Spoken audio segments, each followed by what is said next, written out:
It has been brought to our attention that depending on the platform that you listen to, you can no longer hear some of our previous episodes. Some of our favorite episodes. Some of the ones where people would reach out and say, hey, listen, I can't believe that you talked to insert whatever name here. And honestly, it makes us a little sad that you can't go back in time and have a listen because the stories were really incredible. We reference a lot of times, we had a chance to talk with so-and-so in the past.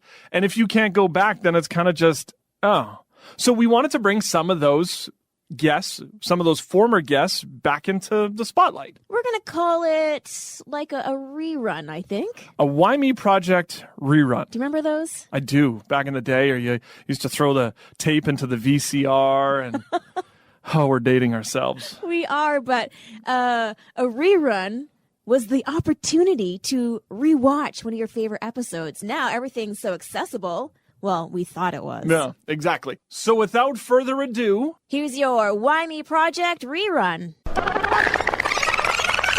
We actually had breakfast with her. Yeah. And now I don't know if you necessarily remember this, but Morgan, Harper, Nichols, how are you?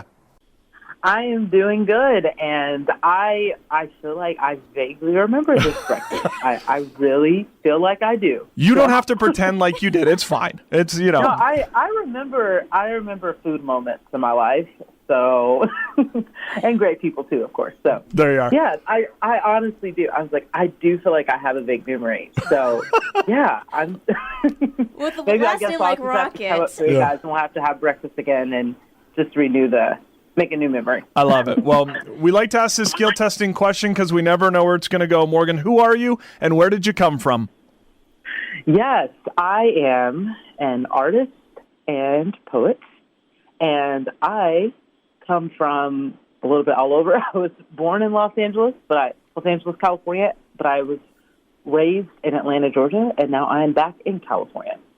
So, yeah, that's where I come from. What was life like then growing up, doing the whole traveling thing and then moving to Atlanta? I was very small when that happened, but we would come back and visit family, and it was so strange because I actually remember being as a kid, I was like, I don't know why, but I feel like I'm going to end up back in California. So it was just very interesting. I'm really glad that even though as a kid I was always like, I want to live in California, I'm glad I grew up where I grew up and how I grew up and everything, because it really informed a lot of what I do today. And it's just one of those things where it's like, yeah, that was the way that it was meant to be. So I'm grateful that I kind of have like a little bit of the East and the West in me. And it's I feel like it gave me like a really cool perspective on life. Do you feel like you were sheltered growing up because you're a preacher's kid, plus you were also a homeschooled kid? Yeah, I love that you asked this question because we were not sheltered in the sense of like our exposure to real people's lives. My parents were very intentional about like the music we would listen to and entertainment. But when it came to like the kinds of people that we were around, we were not sheltered. And I have like very clear memories as a kid of my parents being like, hey, like these people are very different from us. And here's what that means, and here's how we're going to love them. For me, that was just like a normal thing growing up. And then, like, as I got older, I was like, whoa, like, not everybody has that. So for me, I feel like what I may have, quote unquote, lost in some of, like, pop culture references, I made up in real life experiences, if that makes sense. During that phase of life when you're being homeschooled and all of that and meeting amazing people, was there someone that just stands out as being influential to you? Oh, that's such a good question. Wow. Where do I even begin? You're like, how do I start? There's so many. There's just so many interesting characters from my childhood. And I'm just like, how do I pick one person? It was my mom, we were homeschooled, and my mom would take my sister and I to the thrift store every Monday because that was half price Monday, half price day. So everything in the thrift store, which was already really cheap. This was like before thrift stores kind of were hip again. So there was a manager there. Her name was Miss Tara, and she had this big, bright red curly hair. And she was just like the nicest person. And I just remember we would just look forward to going to that store to see her. And it was just like, because, being homeschooled, we didn't see a lot of people every day. So it's like, on Mondays, it's the day we see Miss Tara. And it's like, when I look back on it, I'm like, it was probably like the most minimal interactions.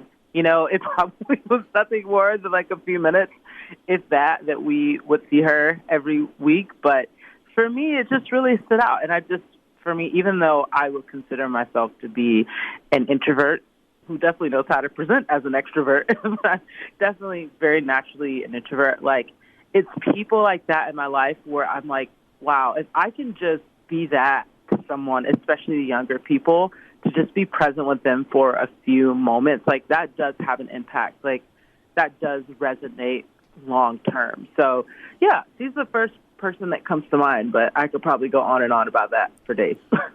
Was there pressures growing up as a pastor's kid and having to be there or act a certain way or making sure that you were at church every Sunday? Mm-hmm. I remember specifically, and it was interesting because it was like, the stuff that I remember the most, it was more so things that came from like other kids, So it was like if my sister and I did anything that was just like acting like another kid, it was like, oh, you're the preacher's kid, why would you do that? Or why would you say that? And the funny thing is, like, I don't even remember what the stuff was, but I just remember, it was like probably so small, but when you're a kid, everything small is huge.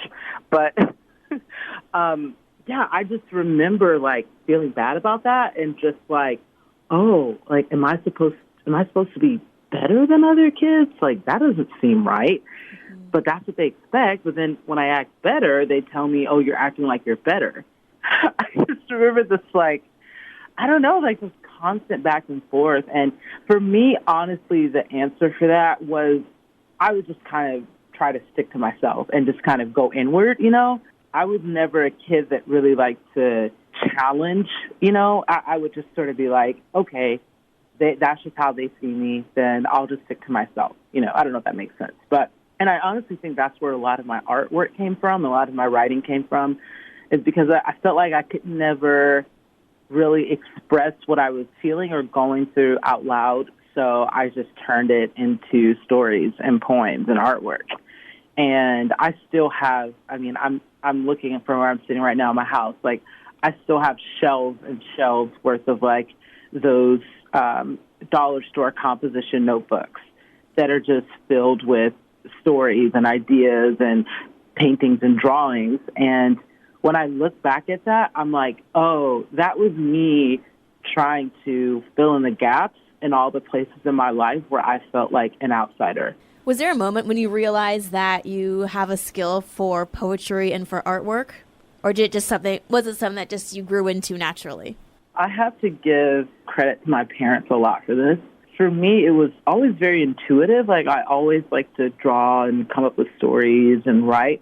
I just kind of thought that was what everybody did. I actually have, like, pretty clear memories of my parents telling me, like, this is something that God has given you. This is a gift. You should use it. And I remember kind of hearing that, like, okay, I don't really know what that means, but it seems important. So I was like, I guess this is just what I do. It honestly has been a part of me for a very long time, and I always knew that I was going to do something as a writer or as a creative, but I never thought, honestly, that it would be something that I could do as a job. I always thought, I was like, oh, that's for other people. Like, for me, I'll probably just do something that's not creative, and then this will just be what I do for fun on the side. And I kind of maintained that view all the way up until I got into college and then out of college. And it honestly wasn't until 2016, when I was 26 years old, I kind of had a breakdown where I was sitting at home, and my husband and I, we were paying the bills, but we had no money left over at the end of the month. And he was working in construction, and we were still doing a little bit of touring. And I was just like, I feel so stuck because I feel like I was made to create, but yet all of the doors are closing. And yet no one's paying attention. And yet when I post something creative, people unfollow me on Instagram. People tell me, you shouldn't be sharing that. That's not interesting enough. That's too much of this or not enough of that. Like, being told these things to my face. And I'm like, God, what does this mean? Like, how am I supposed to be able to do the thing that as a kid, I know that you've put inside of me to do, but yet all of the doors keep closing. I did what I would do back when I was a kid, and for the first time in a very long time, I literally just opened a page to the closest journal I had to me, and I wrote this poem that was just telling that story of feeling like a failure. And the poem starts, I won't go through the whole thing, but the poem starts with, when you start to feel like things should have been better this year, remember the mountains and valleys that brought you here. That poem was honestly just like, I felt like in a way it was what God wanted me to be reminded of. And when I wrote that, when I finished writing it, I was like, you know what? I think I'm going to, this is something that I'm going to do, and I'm going to share regardless of if it's successful or not. How scary was it? Or maybe it wasn't scary for you at all, but, you were saying how you'd post, personal things and stuff on social media and get negative comments. How difficult was it for you to say, that doesn't matter, this is what God's given me to do, and I'm going to continue down this path?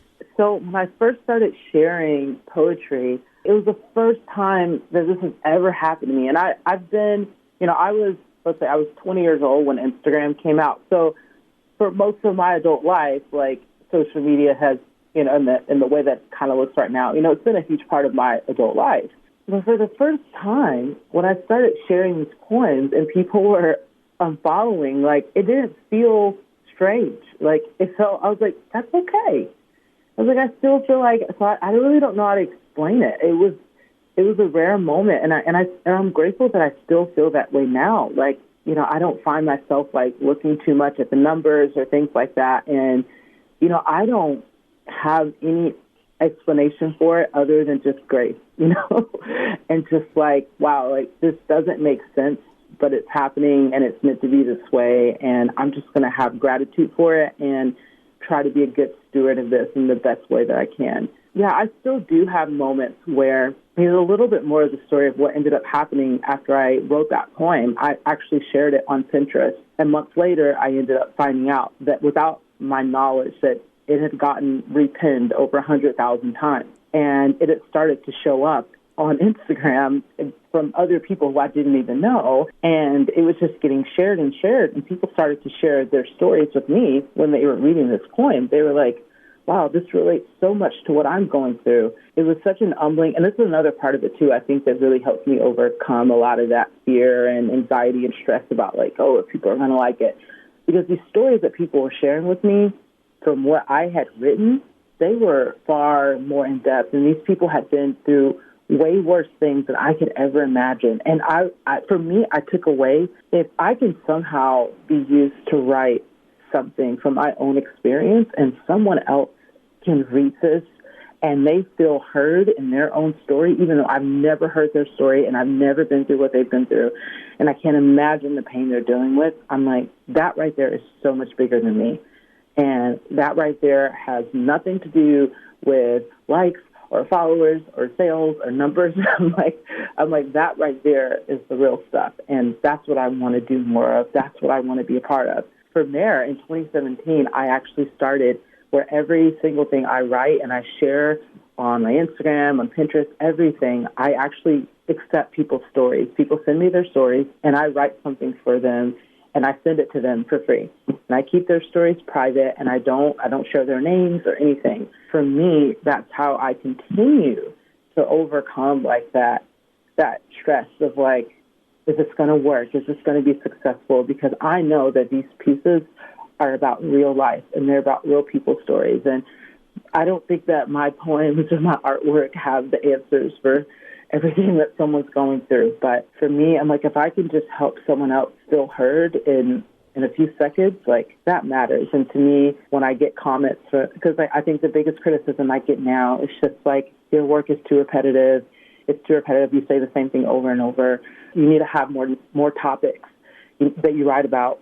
For me, I don't really feel any stress when I hear those comments, because I know that piece of art that they're talking about was written for someone in a very specific situation, and I wrote that for that person. So I'm like, it's okay. Like, not everyone will like or resonate or connect with what I share, and that's fine because there's something out there for everybody. And that's what's so beautiful about art and creativity is that you have so many different styles and different medium. You have music, you have film, you have artwork, poetry, theater. There's so many ways that people can connect and feel heard through art. So yeah, that's just something I try to hold on to. As a creative, do you feel more vulnerable with regards to music or with regards to, say, your poetry? That's such a good question. I honestly think with music, because music takes a lot more to bring to fruition. I mean, I can write a poem in a few minutes. I can write song lyrics in a few minutes. Sometimes, that's rare. But in the best case scenario, sometimes you can write a song in a few minutes. But then, the process of recording the demo and then recording the song, that's a lot.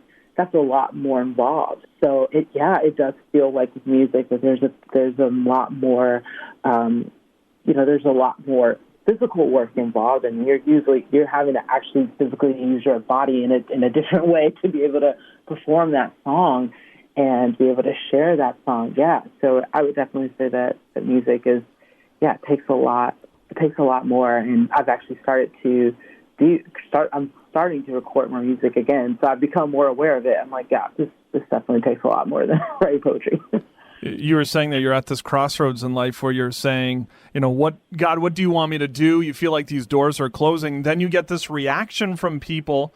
Do you feel as though that was God's sign saying this is where you should be? Absolutely, because till this day, I've gone back to Pinterest and I've tried to look through all of the shares and try to figure out where did this thing take off? How did this happen? I can't make sense of it.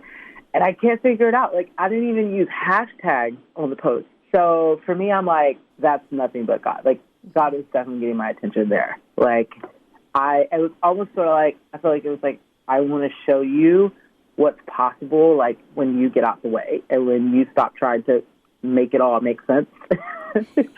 And when you just do the brave thing and put yourself out there and share it, and, God is I'll do the rest. I will take it where it needs to go. So that was a really humbling lesson.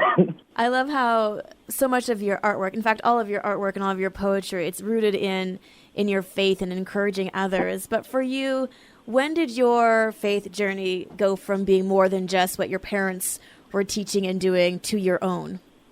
It was strange because, I feel like at a very young age, I kind of feel like I had, a knowing that, I remember, being 4 years old. I was like, okay, my parents know Jesus, but I need to know Jesus. I want to know Jesus for myself. And I don't know where that came from. But so on that level, I feel like I honestly, it was very early. But then in high school, my younger sister was diagnosed with Tourette syndrome, and she's 2 years younger than me, so she was also, I think, either last year in middle school or first year of high school. I'm not sure. Yeah, she was diagnosed with Tourette syndrome, and it was a very difficult thing, a very difficult diagnosis because there's no cure for what she has. And a lot of things happened in that season, and one was that she was bullied quite a bit. As her older sister, I felt like I was the one to have to protect her and keep her from being bullied. And I just remember getting really frustrated in that season, just really feeling like, okay, my parents, obviously they care for us and they support us, but it's like, wow, they've never lived with this struggle. It's like when you're a kid, the things you struggle with, you can kind of start to think oh, my parents have never dealt with it this way. I'm sure kids today, oh my gosh, I can't believe I'm saying kids today, but yeah. Kids, Signs you're a mom. Yeah, it's I am a mom now, so I guess that's very true. But it's kids today, they deal with issues with, Snapchat and TikTok and whatever else kids are on. And it's oh, well, my parents don't deal with this. They don't know what the struggle is. So I definitely feel I felt like that. It was just my parents, they're not in this struggle with us. Yes, they are, but it's oh, they're not. They're kind of grown ups and they kind of have it figured out. they don't know how hard this actually is. So I remember those feelings quite a bit in high school. I think for me, I truly believe that God used art, and then it was specifically in that time music, for both my sister and I to sort of show us how this is ours. Like, this is our faith. Like, this is who I am. This is how I can worship and how I can express gratitude and for God's love. And I remember the very first song, because my sister and I were teaching ourselves to play instruments, and the very first song that we taught ourselves, because it had 3 chords, and we were like, okay, this is wonderful. It was Amazing Love by Newsboys. I just remember singing that song, and it was just so, it was so simple, and just a sense, like, not even just the chords, but the lyrics, this message was just like talking about this amazing love. And it was like, yeah, we're literally a part of it. It's like, we're literally playing the chords, like being a part of this story. And yeah, I think that was a pretty definitive moment. And my dad has that video somewhere. The guitars were so terribly out of tune. It's hilarious. He said he's going to upload it someday. And I'm like, you know what? Just do it. But it was so bad. But at the same time, it's just like, that was a pretty pivotal season, because it was just like coming out of that, like just sort of stress and feeling like an outsider and feeling like nobody really understood. In music, I felt really understood, and I felt like, and I still feel this way in the songs I write and the poetry. I feel like God is speaking to me through this. So I think that that's sort of how, my faith became my own. All along you were blooming. Mm-hmm. Why write the book? So I literally wrote the book because people asked me to write a book. I was like, I don't know. It's one of those, it's like, oh, okay, I'll write a book someday. And then it was just sort of like I self-published a little book about 2 years ago. And it was literally just because people were asking me on Instagram, like, you should write a book. I was like, okay, I'll do it. So I literally just like copy and pasted poems from my Instagram. And I told people very clearly, I was like, this book doesn't have anything new in it. This is just so you can hold what's in Instagram in your hand. I was like, because I'm terrified to write something new and put it out there that way. So that was how the first book came to life. And that one's called Storyteller. And then this one, I was reached out to by a publisher who just had seen my work on Instagram and really connected with it. And they said, do you want to write a book? And for some reason, I said yes. I was like, that sounds like fun. And it has been the most exciting, yet honestly one of the most difficult things that I've ever done. Like, it is, I was like, wow, isn't that amazing? Like, when sometimes you say yes to things because it's like, yeah, that sounds like fun, and it ends up being like the hardest thing you've ever done. Mm-hmm. And that was definitely the case with this book. It was, everything in the book is new, and they're all written, inspired by real stories. And I just wanted to, I love being able to use social media and technology to be able to connect with others and share. But I think that there's something about being able to hold something in your hand that you can connect with, like physically connect with it and physically like read it and feel seen and feel heard in that. Like, I know that I've had books like that in my life that have just made such an impact, and just being able to hold them and have them to read and to loan to a friend. Like, there's something about that that's really special that, often gets lost in a world that is increasingly becoming more and more technological. So, yeah, I think that's a short reason, one of the 15 reasons why, I guess. But yeah, so I'm super excited about the book being out there January 21st. As nervous as you are, what do you hope that people get out of it? I hope that people feel heard and seen in some way, even if every piece doesn't speak to them.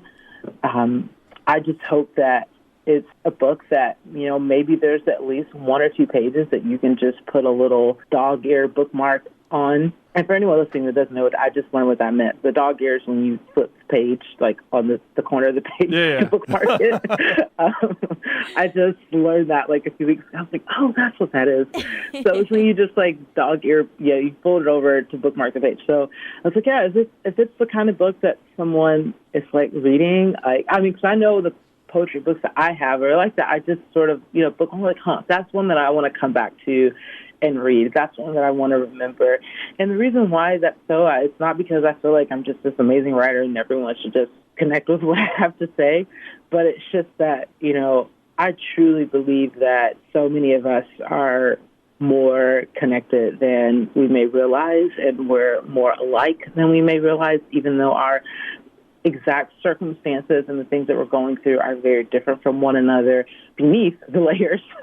So many of us deal with stress and doubt and anxiety and fear and not knowing how to be courageous, or not knowing how to forgive, or not knowing how to make it through life when we don't know what's next. And I just hope that these pages will sort of reflect not just my experience, but that thing that so many of us experience, and that people feel heard when they read that.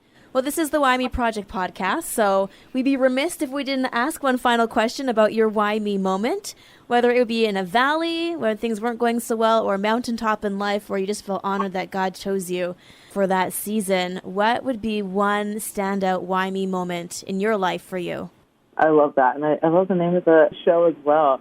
I think for me, one of the biggest moments was kind of the one that I hinted at before. It was in 2016. The Why Me moment was just like, why have I been given this skill, this talent, whatever you want to call it, to make things, and yet it's not working? Like, that doesn't seem to make sense. Like, why would someone be given a gift that they can't use? And that's how I felt in that moment. I was like, why do I have this and I don't feel like I can use it? So it's like, why me? Why would you, asking God, why would you give this to me if there's no way of being able to use this? Thank you for tuning in to an old episode, a past guest of our Why Me Project rerun. Something that we're starting now because there were so many episodes that we really did love, and they've kind of disappeared from the digital world. And speaking of digital world, I did a little recon. There are at least 9 different platforms in which you can listen to the Why Me Project podcast. Okay. So there's no excuses, but I mean, some of the main ones like Apple Podcast and or Spotify. And you could always head to our social media accounts to stay up to date, as each and every Wednesday we have a brand new episode for Why Me Project. And you can also let us know if there's someone that you would like to hear on a future episode. At Why Me Project on Twitter, Instagram, Facebook, Why Me Project at Outlook.com.